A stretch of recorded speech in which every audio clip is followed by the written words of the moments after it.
बिहार विधानसभा चुनाव 2025 की तैयारियों के बीच राष्ट्रीय जनतांत्रिक गठबंधन यानी एनडीए में आंतरिक खींचतान तेज हो गई है।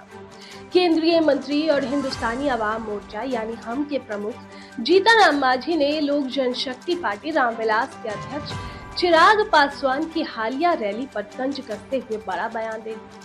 मांझी ने इशारों में चिराग पर निशाना साधा तो इसके जवाब में चिराग के करीबी और जमुई सांसद अरुण भारती ने सोशल मीडिया की पोस्ट के जरिए पलटवार कर दिया।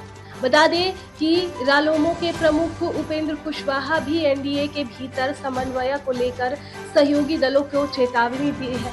ऐसे में सवाल उठ रहा है कि क्या एनडीए बाहर से एकजुट दिख रहा है और अंदर ही अंदर बवाल मचा हुआ है।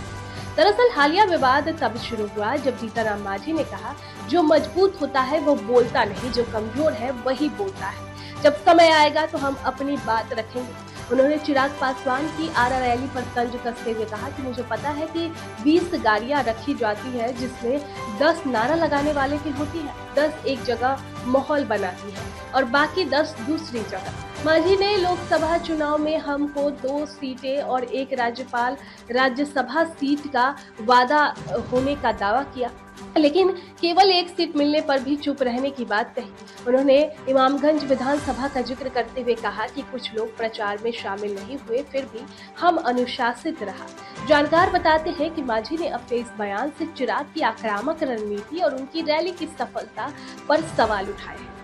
जीतन मांझी के इस बयान के जवाब में अब चिराग पासवान के बहनोई और जमुई से एलजेपीआर के सांसद अरुण भारती ने एक्स पर लिखा, अगर कुछ वरिष्ठों को चिराग जी की रैली की सफलता से असहजता हुई है तो हम उसे भी आशीर्वाद मानते हैं। संघर्षशील समाज को मेहनत करनी पड़ती है और मजबूत लोग को तिरस्कार कर आराम फरमाते हैं। उन्होंने जाकी रखी भावना जैसी वाली रामायण की चौपाई का हवाला देकर मांझी के बयान पर तंज कस दिया। अब जाहिर है अरुण भारती की इस टिप्पणी पर एनडीए की भीतरी खींचतान की स्थिति को बताता है, जिसे बाहर से एनडीए मजबूत दिखाने की कोशिश करता है। बता दें कि ये तनातनी जो है एनडीए के लिए विधानसभा चुनाव से पहले चुनौती बन रही है। चिराग पासवान ने हाल ही में आरा में आयोजित नव संकल्प सभा में सभी 243 सीटों पर लड़ने की बात कही थी, जिसे जेडीयू और बीजेपी के लिए दबाव की रणनीति माना जा रहा है। सूत्रों के अनुसार एलजेपी को 25 से 28 सीटें मिल सकती हैं, लेकिन चिराग पासवान अधिक सीटों की मांग कर रहे हैं। मांझी की हम 7 से 10 सीटें मिलने की संभावना है, परंतु वो भी अधिक हिस्सेदारी चाहते हैं। मांझी का बयान उनकी नाराजगी भी बताती है, क्योंकि लोकसभा चुनाव में हमको केवल 1 सीट दी गई थी, जबकि चिराग की पार्टी 5 सीटें जीती थी।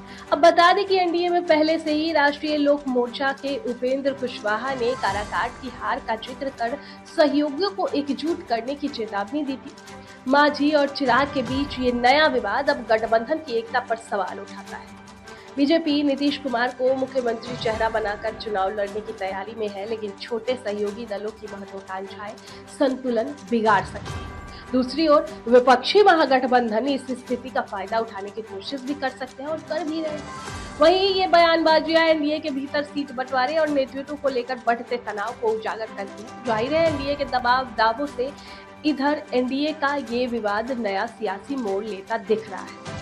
खैर, इस पर आपकी क्या राय, कमेंट बॉक्स में जरूर बताएं।